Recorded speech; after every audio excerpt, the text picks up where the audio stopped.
Olá pessoal, tudo bem? Bem, eu sou Cláudia Lolita e sou CEO da Claque Contabilidade, uma empresa que já está no mercado há mais de 27 anos.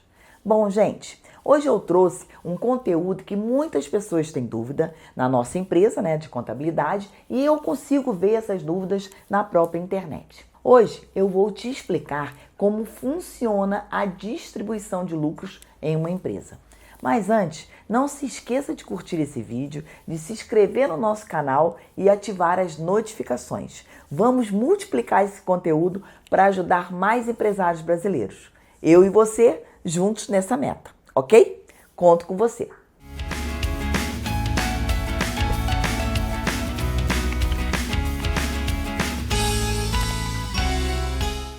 Em primeiro lugar, precisamos observar o que está determinado lá no contrato social da empresa.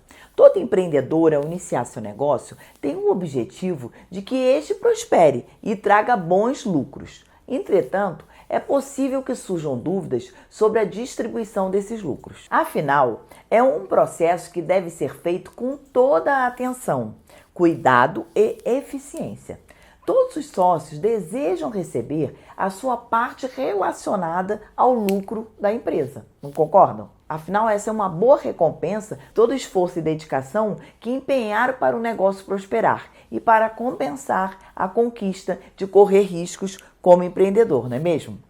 Porém, se essa distribuição foi feita sem planejamento e sem organização, pode trazer sérios problemas financeiros e fiscais. Entender o que é distribuição de lucro, como funciona esse processo e como ele deve ser feito é essencial para a saúde financeira da sua empresa. Acompanhe esse vídeo até o final e entenda melhor sobre esse assunto. Mas e aí, Cláudia? O que afinal é distribuição de lucros? O lucro de toda empresa é o resultado positivo formado pela diferença entre receitas menos custos e despesas ao longo do ano, diferente do faturamento. O faturamento corresponde a quanto a empresa ganha com as vendas e prestação de serviço em um determinado período, ou seja, as receitas. A distribuição de lucros é a divisão desse resultado se ele for positivo, que a empresa apresentou entre os sócios, geralmente no final de cada exercício ou no final de cada ano. Para definir a parcela de distribuição de lucros a ser destinada a cada sócio, observa o seu percentual de participação societária dentro da tua empresa, descrito lá no contrato social. Porém, um erro muito comum que eu vejo é que ocorre nessas empresas é a confusão entre distribuição de lucros e prolabore.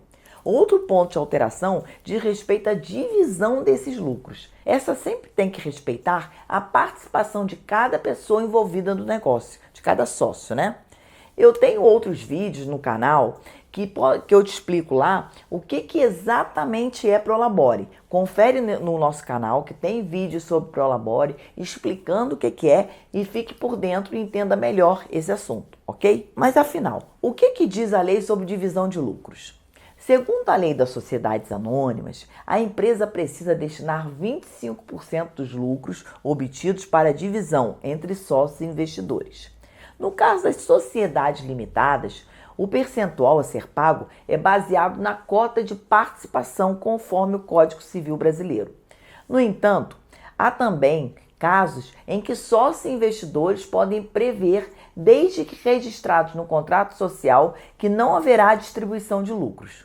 Porém, para isso, é necessário que haja uma destinação específica para esses valores.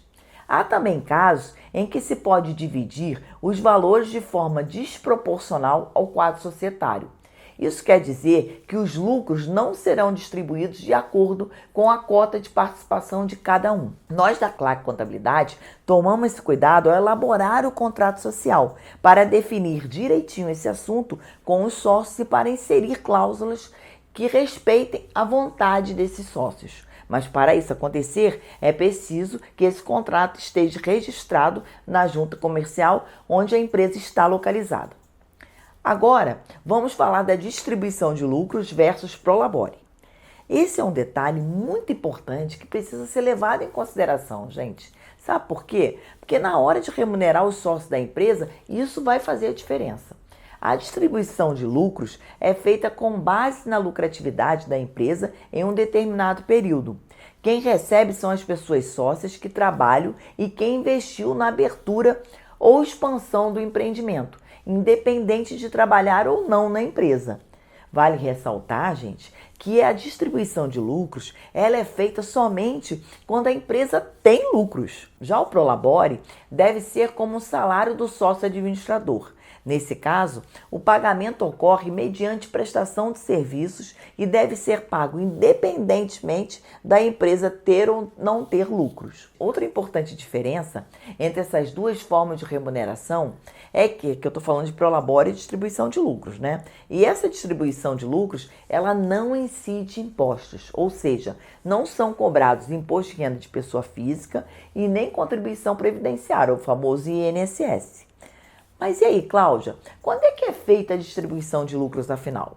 Gente, não existe uma lei que determine quando exatamente a distribuição de lucros deve acontecer. Assim, a periodicidade desse pagamento deve estar definida no contrato social da empresa ou na carta de acionistas, né? Dessa forma, a divisão de lucratividade pode acontecer de forma mensal, trimestral, semestral ou anual. Quando não há essa distribuição, essa definição de distribuição de lucros no contrato social, o mais comum é que a distribuição de lucros aconteça após o fechamento do balanço da empresa, ou seja, uma vez por ano, distribuição anual. Mas, gente, e quanto à distribuição conforme o contrato social? Esse é outro ponto importante. Antes de se distribuir os lucros, é preciso consultar o contrato social ou a carta de intenção de acionistas ou sócios, né? Como eu te falei no início desse vídeo, o contrato social é aquele que foi firmado entre ambas as partes interessadas no investimento aplicado e esse contrato ele é firmado ou no cartório ou na junta comercial do estado, como eu já te falei. Nele será definido, por exemplo, a quantia de cada sócio irá receber ou o percentual que cada sócio irá receber. Vamos dar um exemplo para você. Se o sócio A tiver cotas de 40% e o sócio B tiver cotas de 60%, o sócio B pode retirar uma maior quantidade de lucro, porque no seu investimento foi superior ao do outro. Outra coisa que pode estar incluída no contrato social é a distribuição desproporcional. Nesse caso, um sócio irá receber uma quantia maior do que o outro sócio, mesmo que a cota do capital dele seja igual, por exemplo. É importante observar se existe alguma cláusula específica sobre isso no contrato social. Se não tiver, a divisão deverá seguir conforme a proporção das cotas obrigatoriamente nas empresas limitadas. Bom, mas um detalhe muito importante é que a legislação determina, gente, que somente as empresas adimplentes tributariamente é que podem distribuir lucro, ok?